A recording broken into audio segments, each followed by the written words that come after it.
Before Viking sails became an emblem, Scandinavian families faced choices shaped by land, law, wealth, and opportunity.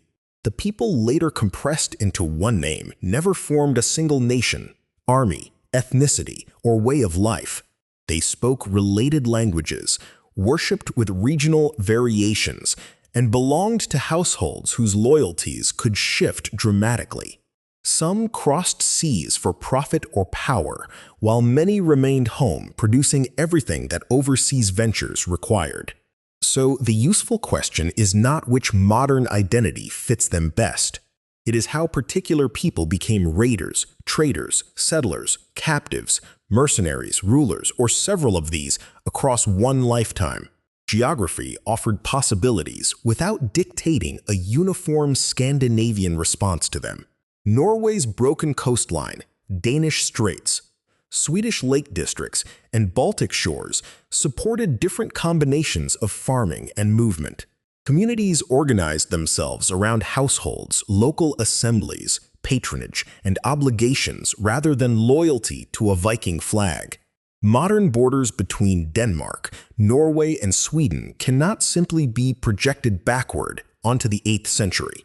Political authority ranged from local magnates to ambitious kings, and its strength varied greatly by place and decade.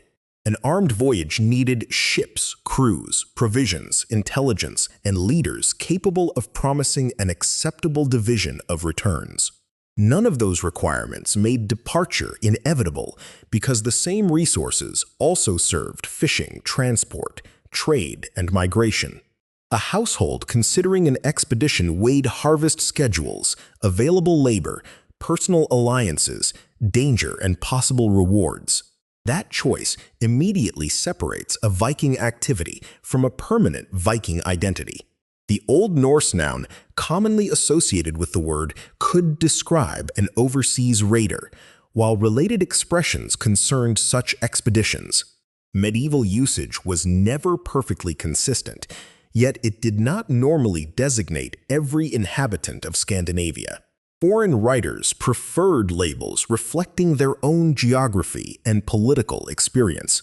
English sources often called attackers Danes or heathens, even when those descriptions concealed mixed origins and changing affiliations.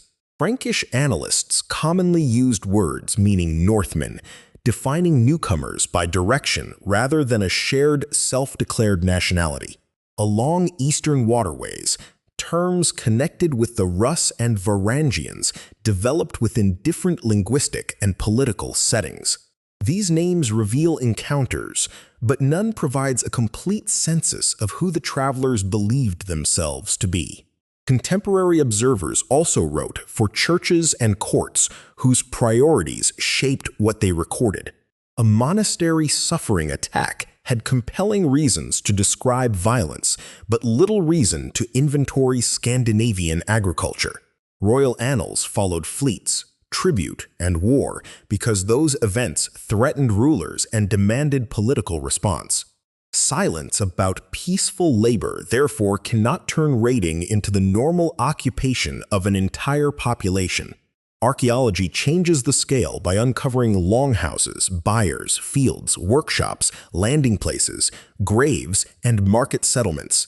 At sites such as Ribe and Birka, craft debris and imported objects reveal specialist link through far-reaching exchange. Foreign coins in Scandinavian deposits show connected networks, not proof that each final owner personally visited a distant mint. Ship burials display exceptional resources and public claims, but exceptional graves cannot represent every household. Even weapons buried beside individuals require caution since grave furnishings communicated status, memory, ritual, and family choices. Bones and teeth can disclose diet, disease, movement, or ancestry within limits, but they cannot name someone's chosen occupation. Material traces give us multiple lives where hostile narratives often supplied only approaching fleets. Those lives were unequal from the beginning because Norse societies included enslaved people as well as free households and elites. Captives could be transported, sold, retained for labor, or absorbed under conditions the surviving record rarely describes personally. Their work supported farms, workshops, ships, and powerful households, making coercion part of the wider system behind expansion. Free status also contained gradations of wealth, dependence, reputation, and access to legal protection. Assemblies provided arenas for law and dispute, although influence there was not evenly distributed. Kinship mattered intensely, but friendship, fosterage, marriage, lordship, and sworn service could redirect political allegiance. Regional identities remained powerful, even as travelers built connections across extraordinary distances. A person from Western Norway settling Iceland entered a new community whose institutions developed under different conditions. Someone joining a Danish army in England operated inside military leadership, negotiation, tribute, and eventually territorial rule. Swedish-speaking travelers moving toward the eastern Baltic encountered Finnic, Slavic, and other communities along connected waterways. Calling all these movements one Viking expansion hides the partners, rivals, intermediaries, and local populations shaping every route. It also obscures how roles changed after arrival. Raiders sometimes became overwintering armies, landholders, tax collectors, urban residents, royal retainers, or Christian patrons. Traders could carry weapons because long-distance commerce required protection without making every transaction a disguised raid. Settlers might farm land acquired through negotiation in one region and violent dispossession in another. The same individual could move between commerce and warfare, although sources rarely preserve a complete occupational history. Mobility was therefore a capacity distributed unevenly, not a cultural instinct shared by every Scandinavian. Shipbuilding makes that inequality visible in timber, iron rivets, rope, skilled labor, and immense quantities of sailcloth. Producing a large sail demanded sustained textile work, much of it performed within households and commonly associated with women. Food had to be gathered, preserved, loaded, and rationed before any crew disappeared beyond its home coast. Those remaining ashore carried agricultural duties while also bearing the risks created by absent workers. Maritime fame rested upon largely unnamed labor that seldom entered the dramatic written sources. Gender did not divide society into adventurous men and motionless women. Women managed households, produced textiles, participated in migration, and could hold significant property under some legal arrangements. Archaeology documents women traveling across the North Atlantic, while precise personal motives usually remain beyond recovery. Weapon graves associated with women deserve contextual study, but neither one burial nor later literature proves a universal warrior category. Children also moved with settlement and captivity, inherited status, learned skills, and experienced decisions made by powerful adults. The Viking world was created through households, not merely through crews. Religion likewise resisted any single standardized description across all northern communities. Pre-Christian practices varied across region and time, and most mythological narratives survive in later Christian-era manuscripts. Thor's hammers, amulets, burials, place names, poetry, and ritual sites offer different windows rather than one complete creed. Conversion proceeded through political patronage, mission, community negotiation, and gradual changes in practice. Some converts adopted Christianity abroad. Rulers also promoted it as they strengthened ties with Christian kingdoms and churches. Old and new customs could overlap, so a baptismal date cannot instantly redefine an entire population. Shared language connected distant communities without erasing regional and social differences. Old Norse included dialect variation, while runic inscriptions usually delivered brief commemorations or claims rather than social surveys. Runestones raised in central Sweden often remember travelers, inheritance, bridge building, faith, and family obligations. Their inscriptions name relationships that foreign chronicles routinely omit. Yet memorial stones were commissioned acts, selecting achievements and identities that survivors wished to display publicly. The people themselves described kin, homelands, titles, loyalties, and journeys more often than an all-embracing Viking people.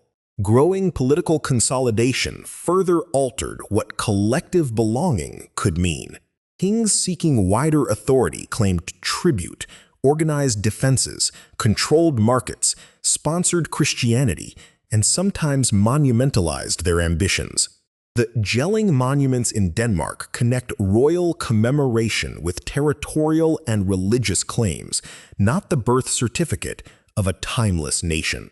Such projects reveal identities being constructed under power rather than merely inherited unchanged. Beyond Scandinavia, migration and settlement produced distinctly hybrid communities. In Ireland, England, Normandy, and the North Atlantic, newcomers adapted to local economies, laws, languages, and political conflicts. Intermarriage and cultural exchange complicate any attempt to sort artifacts neatly into native and foreign boxes. An object made in Scandinavian style might travel through trade, imitation, migration, gift-giving, or plunder. Burial customs could combine influences without preserving a spoken declaration of identity. Modern archaeological categories remain analytical tools, not labels excavated from the minds of the dead. Later sagas add vivid social worlds, but most were written centuries after the earliest Viking raids.